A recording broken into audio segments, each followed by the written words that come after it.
I am for the child who's had 7 addresses in a single year because she's in foster care, because her father abused her. And her mother couldn't believe her. She is the child I am for. I am a volunteer child advocate. I am you. Florida residents call toll-free 866-341-1425. Tap rooms are localized and they're geographic. The Hispanic community is much broader than one tap room. So what we decided to do was come out with a high-quality craft beer, 2 high-quality craft beers that appeal to the Hispanic taste and that we can distribute in all the Hispanic neighborhoods. Taíno is a very light, refreshing beer. It's a social beer that you can drink probably for a good part of the evening, and it'll give you a nice light feeling. It's not a heavy beer, it's very airy, and it's very light. It's a 4.5 alcohol, which is low for beer. The Boricua is a 6.0. Now that's a stronger beer, and we designed it to be a little bit stronger than Heineken. Heineken is a favorite in the Hispanic community, so we have a little bit more muscle than Heineken. Boricua right now, in a very short amount of time, it's been a miracle for us because we've gotten a large range of acceptance at the retail level. We're in Publix, we're in ABC, Target is picking it up, we're in Sedano's, we're in Bravo's, 7-Elevens are picking it up because they're concentrating more on craft beer and the Hispanic market. So what we're trying to do is do a quality beer, a high quality beer, more taste, and that the Hispanic community will like.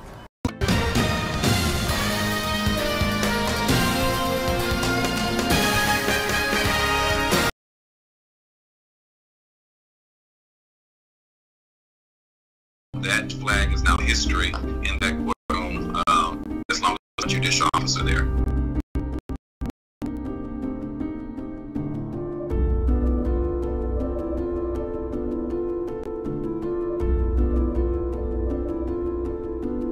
Most of the people that appear before me will be African Americans, and they need to feel that the courtroom is going to be a place they can get justice. Flag does not stand for justice with that Confederate emblem. It signifies that the state supports the sordid history of enslaving African Americans.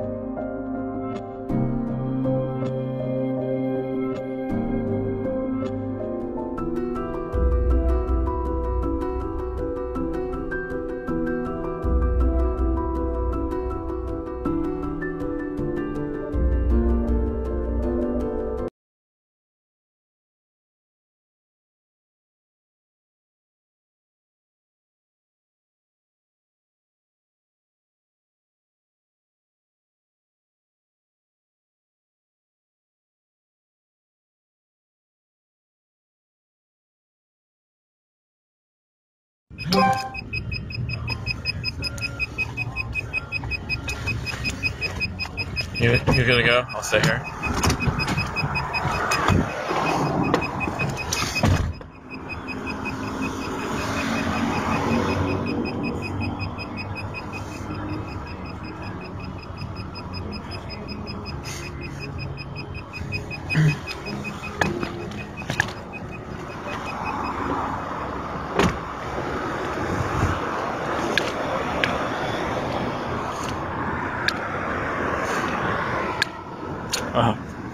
You're good.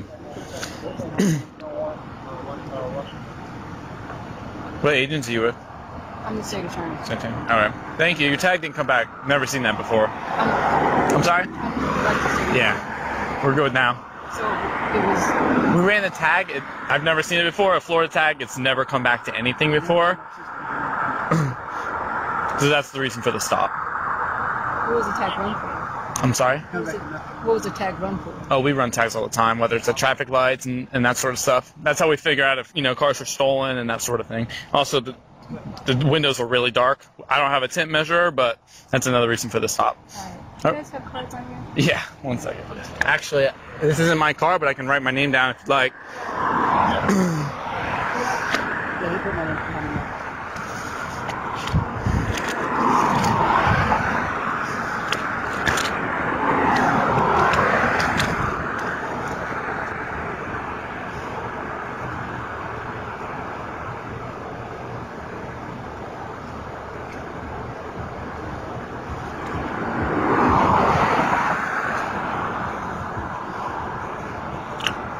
What's your employee number? 5, 7. Ready. There you are. Have a good day.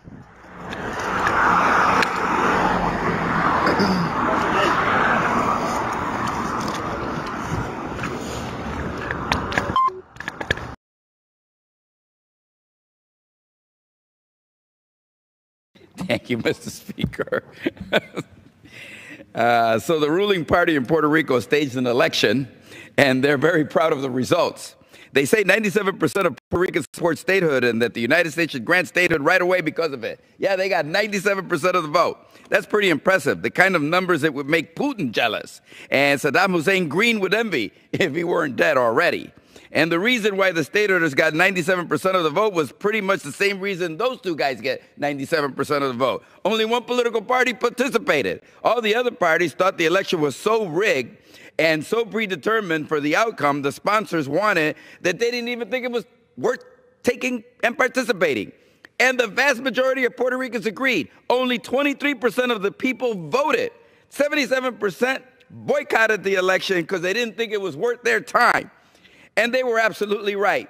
But I guess in the era of alternative facts and made-up statistics about how many people attend your inauguration, you can try to make a one-party vote of 23% of the people look like a mandate for statehood.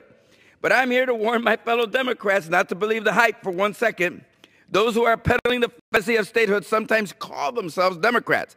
But we should beware of an elephant in donkey clothing. Let's look at the leaders of the statehood party here in Washington. Our colleague, the resident commissioner who ran on the statehood ticket, is a Republican who caucused with the Republicans here in the House. She's a proud supporter of Donald Trump and pals around with Steve King and other members who, we might say, aren't too friendly to Latino and Latino causes, much less the Democratic Party line. The governor's Washington, D.C. office is headed by a Republican, Carlos Mercader, who is appointed to the position by Governor Rosselló after serving as executive director of the right-wing political organization called Latino Partnership for Conservative Principles, infamous for its constant bashing of, yes, President Obama. That is who is pushing D.C., which makes me wonder why any Democrat would be embracing them, especially the chairman of the DNC. Unless, of course, as the media reports, it's a payback for votes for DNC chairmanship. And as for Governor Ricardo Rosselló, leader of the statehood party, the quote-unquote Democrat, his conservative record speaks for itself, even though he's only been in office for less than a year. As a candidate, he sided with the bondholders and vulture capital funds and oppose any debt restructuring for Puerto Rico, saying that Puerto Rico should pay its debt in full to Wall Street speculators, in spite of massive cuts that would entail for police, fire, health, pensions, roads, and school. He hosted, the Democrat, hosted the GOP presidential candidate, Ben Carson, including same-sex marriage, and opposes the teaching of gender equality in the schools. Town Hall, the uber-conservative website, sees a kindred spirit in Governor Rosselló, the Democrat, praising him for his conservative approach to helping bondholders over school children. And the governor has withheld his criticism of President Trump, which few Democrats are able to resist, and for Latino Democrats is darn near impossible unless you're just playing the Democratic role to get ahead. When confronted with the obvious that Trump has denigrated Mexicans as rapists and murderers, promised to build a wall to keep Latinos out, and sneered at Puerto Rico's desire for what Donald Trump called a bailout, Rosselló responded saying of the president, "My view is I don't know that he's anti-Latino. Obviously, I've heard some derogatory remarks, but I don't know him personally, and it doesn't deter me. So instead of spending money to help children whose schools are closing, to fix roads that are falling apart, or to pay doctors enough to prevent them from leaving Puerto Rico and going to Florida, it seems the entire Puerto Rican government is now dedicated to pursuing the unlikely chance of statehood. It is certainly useful as a distraction from what the governor and his D.C. operatives are actually doing." Mr. Speaker, I've said this before. For I hope to be buried one day on that beautiful island of Puerto Rico. But when I'm buried, I hope it happens in a free, sovereign nation that has thrown off the yoke of colonialism and dependence on an overseas master, just as this country, the United States of America, the country in which I was born at. And I look forward to celebrating the 4th of July. In the meantime, I think it is important to warn my fellow Democrats that they should get no more in bed with the statehooders than with any other group of right-wing conservatives with an agenda.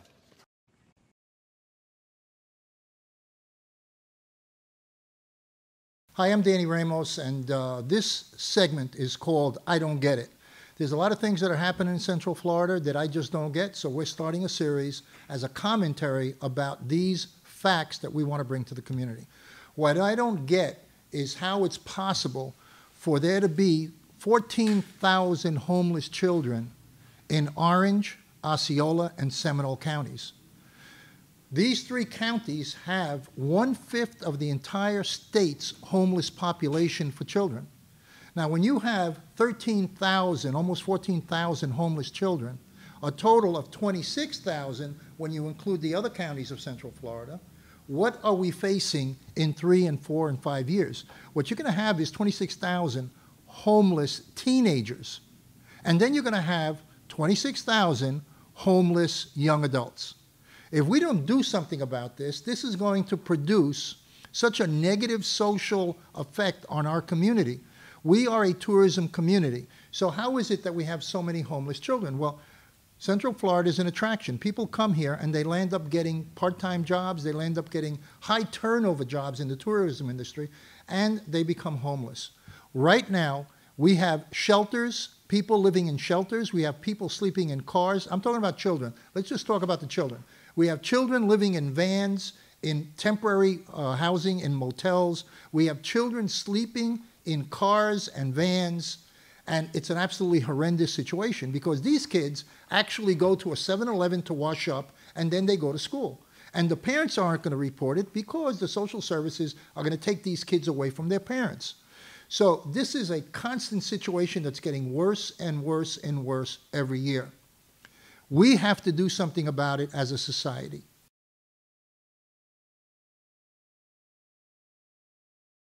I am for the child who's had 7 addresses in a single year because she's in foster care, because her father abused her. And her mother couldn't believe her.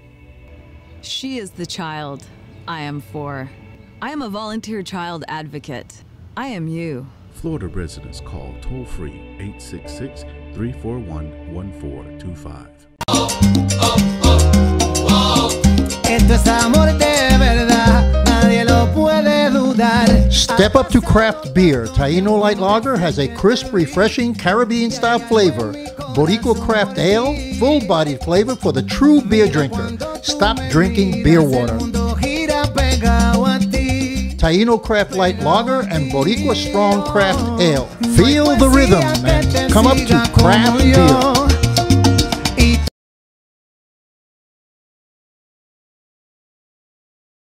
Hi, I'm Danny Ramos, and welcome to this week's edition on location of Hispanic Speak Out TV. As you know, we are the political power horse for the Hispanic community on the I-4 corridor, and I'm here with a guy who's been working for Latino justice for many, many the name of the organization is Latino Justice, but his forte has always been the dedication to equality for the Hispanic community in our society. And his name is Juan Cartagena. Hey, it's a pleasure, my friend. Good to see you again, Danny. Good to see you. Good to see you, and welcome back to Florida. Gracias, gracias. So, what are we doing in Florida now? Well, basically, we've been, as you know, we've been here in Florida, in Orlando, on Colonial Drive for a long time, well over 3 years, doing many cases having to do with political representation, the power of the vote. We are now branching out into issues regarding the other side of our Latino family, of people who are here who are not citizens, being treated fairly by law enforcement, trying to stop racial profiling, and addressing issues even equally important about the criminal justice system. So I'm actually here today, however, in a very big convening of an organization called the Florida Rights Restoration Coalition. And the Florida Rights Restoration Coalition has one particular goal. Let's give the vote back to returning citizens from prison. Let's give them back the vote because it's been taken away. So what is the definition, because a lot of people don't know, what is the definition of the law considering people, for people that have been incarcerated? How does, explain it. Laws are different in every state. There's only 2 states in the entire country that let you vote even from your prison cell, Vermont and Maine. But you can also vote from your prison cell in Puerto Rico, in Canada, in South Africa, in Israel. The difference is that because the country is set up this way, where states can control eligibility for voting, 48 out of the 50 states take away the right to vote if you've been convicted and imprisoned for a felony. That's a serious offense that carries a year or more of prison time. In states like Florida, it's worse. You are deprived of the right to vote while you're in prison, and you're deprived of the right to vote while you're on parole, and you're deprived of the right to vote even if you never went to prison, if you were convicted, but went to probation. So never set foot in a state facility, but you still can't vote. And worse than that, Danny, is this. Florida effectively permanently disfranchises you. So that means you may have committed a felony offense when you were 17, 18, 19. You could be 40 years old now. You could have been out of prison for the last 20 years, and you're still paying that price of having made a stupid mistake when you were a teenager. Because Florida only permits restoration of rights by individual cases, one by one, adjudicated, listen to this, by the governor himself. Okay. Sitting in the room deciding. So if you have an ultra-conservative governor, it's not going to happen. If you have, it depends on who's in office. And that makes no sense. Yeah. So the Florida Rights Restoration Coalition is seeking to put on the ballot a referendum. It's already been preliminarily certified by Florida Supreme Court unanimously, by the way. No opposition from the State Attorney General's office. We're seeking to get enough signatures now, between now and February, so we can put it on the ballot in November of 2018. And it's a simple question. Can we allow a second chance in this country, in this state, and therefore permit prisoners, with 2 exceptions, murderers and felony sex offenders, except for those 2 offenses, can we allow these individuals back and give them a chance to vote? And make sure they pay their debt to society, and once it's paid, it should be paid off in full. Florida has a very rigid situation going with guns. So, you know, here it's a big felony to use a gun in a holdup or robbery. How is that affected? Is the law going to allow They will not change that law at all, Danny. I mean, no, but what I'm saying from the point of view of giving someone the right to vote, does that include a person who is a convicted felon using a gun to rob a bank? Sure. It only exempts convictions for murder and convictions for felony sex offenses. Okay. Other than that, because everybody's because remember, the system operates like this. Once you come back home, once you paid your debt to society, once you finished all your prison time, once you finish your parole, then you should be restored back. And that's the whole purpose. I mean, well, this whole country's built around issues around fairness and second chances. It's all part of our faith-based systems, right? We're talking about individuals who How many people are you talking about? How many people, you know, are we talking about 3,000, 10,000, 25,000? Keep going. Okay. What? Give me a number. 1.68 million. Wow. In Florida alone. Okay. In Florida alone. And how I know, what is your support? You're getting any support from, okay, it's all broken up, Democrat, Republican, right? Sure. Because you got to go into the state legislature. What kind of support are you getting from each side? Too early to tell. Too early to see what the real opposition is going to be. I mean, right now, he'll be officially on the ballot, hopefully come February. Then we'll really get the people coming out to see what they're for or against. But I will tell you this. There have been significant conservative voices in favor of the restoration of rights because there's a complete undercurrent of recognizing second chances in this country. Yeah, I would think that, you know, you're giving a person a second chance to come back into society. Well, what better way than allow them to be a full citizen? Exactly. And that requires the vote. And that requires, citizen, which is another issue in Puerto Rico, but that is correct. That's another issue. That's another issue. But you're right. I mean, at the end of the day, we're talking about individuals who would simply want to restore their right to vote. And ask the question the other way, Danny. What are we so afraid of? Are we really afraid that they're going to vote? I don't think. I think there's got to be some kind of political component there.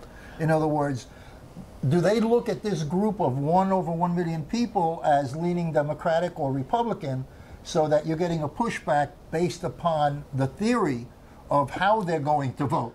Because, you know, hey, that's a lot of votes. It can turn an election. It can turn a presidential in the state of Florida. It could definitely turn a presidential. Votes. And you're hitting the nail on the head, of course. There's going to be a lot of political pundits thinking this is either be good or bad for one party or the other. But if it's done, all parties. Remember, the people, the 1.6 million is not just Democratic leading voters. It's not even just African American voters. It's everybody of every race. It's everybody of every political persuasion. Nobody asks you when a cop stops you on a highway here in Florida. Nobody asks you if you're Democrat or Republican before they give you a ticket, before they slap you with a DWI. You're gonna get convicted. The judge doesn't ask you what your party affiliation is. Okay. So where is your support on this on the Hispanic side, from the Hispanic community? Do you have people lined up? Have you spoken to the state reps like Victor Torres and these other people? That's where we're going next. We're here now to get the word out about the petition drive, and then we're going next to all of our elected officials in Central Florida, the Osceola and the Orange counties, because the fact is this is a very important issue for all systems. I'm sorry to interrupt you. Go ahead. It's very, very important for Hispanic communities because Hispanic communities are oftentimes, especially in Central Florida, disproportionately found within prison populations, disproportionately found by jail populations, disproportionately affected by the criminal justice system. And that has a lot of other factors. I'm not here to talk about those factors per se. I'm talking about the end result. At the end of the day, why should political participation hinge on whether you committed an offense, a serious one, mind you, back in your history, in your personal history? It should hinge on a lot of other factors. We need a country that promotes and encourages voter participation. We should be embarrassed as a country that our participation rates are worse than Europe's.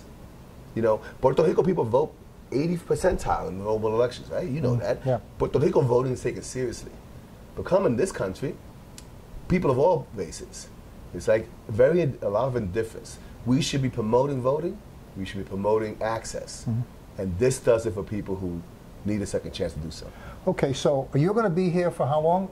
And when are you coming back in order to meet with your Hispanic caucuses? I'm likely to meet with them. I understand they start having meetings come the fall.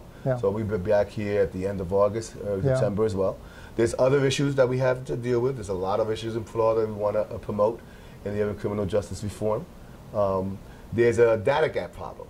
I don't know if you know what we call the Latino data gap problem. Very quickly for you. So Florida, literally, the state of Florida, Department of Corrections, issues data on who's incarcerated, who's been released, who's under supervision. That's either parole or probation, in just 3 categories: white, black, other. Okay. So you and I could be sitting in a prison cell across from each other right now, and the system will tell the world, the public, whether they consider you white, black, or other. No one asks you to self-identify yourself, which is the standard practice even in the census, right? In the census, you decide what you want to affiliate with. But that's not the way it works here. So when you don't count Hispanics in the federal system, the state systems here in Florida, prison, parole, and probation, when you don't count them at all, that means they're invisible. You have no idea. If you count them as white, it gets even worse, man. If you count them as white, are Hispanics, then it's completely different. Are Hispanics, relative to your way of thought, an ethnic group? Because Hispanics are different countries. They come from all different countries. They all have a common language to a certain extent. They have different dialects. But are they considered to be a particular racial group? They're considered to be an ethnicity of multiple races. So therefore you can be... So there's where the problem might be. That's right.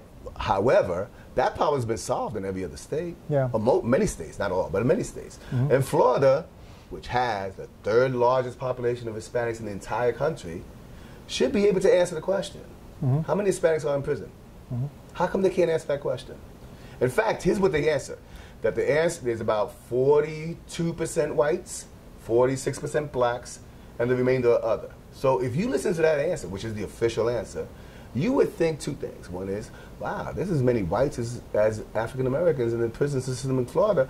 I guess they're like almost equal. You know that's not true, right? You know the system targets more African Americans than it do whites. So why do you think this was done? I mean, what was the motivation behind eliminating Hispanics, which is a huge group and growing very quickly in Florida? whether it be Central Florida is exploding with Hispanics. There's mass migration going on. Why do you think the system did that? Well, it's not like they had it before and they took it away. I don't think they've ever had it. I mean, but that's a feature, probably, of a reflection of Florida as a deep South state. Right? So even though San Agustin was the first settled municipality in the entire country, and even though you had Cubans and Puerto Ricans and Dominicans and Venezolanos all over Florida for decades and decades and decades in this country, it's still part of the Deep South. And the Deep South is Jim Crow. And Jim Crow, there's only two races, white and black. Yeah, there's still, you know, I'm very involved here, and there's still a lot of racial issues here in the state of Florida. I think that one of the most important things that I've always said is, you know, it's not, you can identify a person who's a racist, and if the person's behavior is racist, that's fine, you identify him. It's the guy that you cannot identify as a racist, or who claims he's not a racist, and he really is a racist in his behavior. That's right. That's a big issue here. And that's a good point, because it goes back to your other question. Why is it being done, the not counting? Yeah. At the end of the day, we can try to surmise and speculate why it was done to begin with, why it's not being done now. At the end of the day, it really doesn't matter. Here's what matters. We don't know how many Hispanics are in the system. And as a result, we don't know if reforms, things like let's reduce the number of people for X offense, work or not. We have no idea of the system's impact. And we don't understand the impact. We don't understand whether you can fix the impact. So in some ways, exclusion, marginalization, invisibility are relatively important issues that turn or doesn't turn on whether or not the person who runs the system is a racist. At one level, I don't really care if the person's a racist.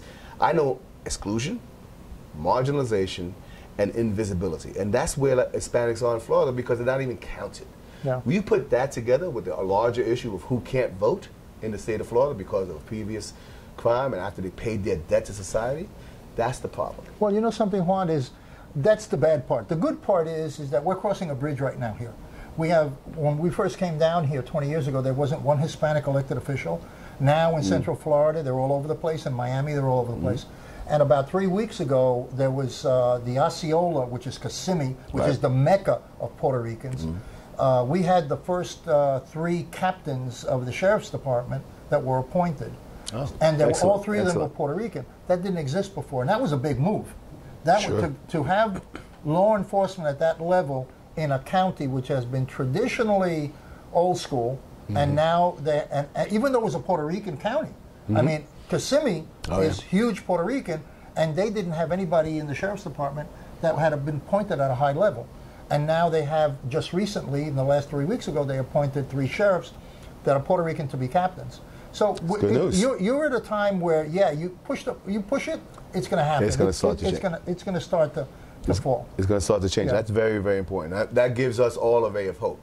All I'm asking is for individuals who pay their debt. When you pay a debt, the debt should be paid in full. I mean, I pay my debt. Nobody's going to tell you after you finish paying a debt 20 years later, you still owe me money. Come on. These are people who pay their debt. At the best they can do is give them a chance to actually get it. It makes a lot of sense. It just makes sense. This is Danny Ramos. We ran out of time. So this is Danny Ramos on Hispanic Speak Out. Thank you for being with us anytime, Juan. Cualquier tiempo, you come down. And we're going to take a little break now for our next segment. We'll see you.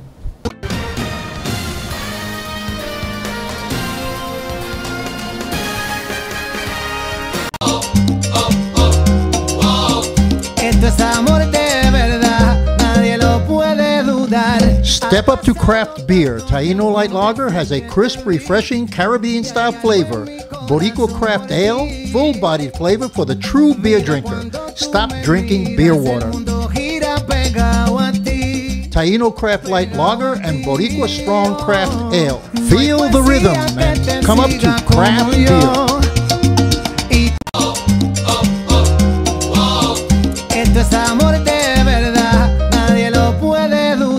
Step up to craft beer. Taino Light Lager has a crisp, refreshing Caribbean-style flavor. Boricua Craft Ale, full-bodied flavor for the true beer drinker. Stop drinking beer water. Taino Craft Light Lager and Boricua Strong Craft Ale. Feel the rhythm and come up to craft beer. I am for the child who's had 7 addresses in a single year because she's in foster care, because her father abused her. And her mother? her mother couldn't believe her. She is the child I am for. I am a volunteer child advocate. I am you. Florida residents call toll-free 866-341-1425.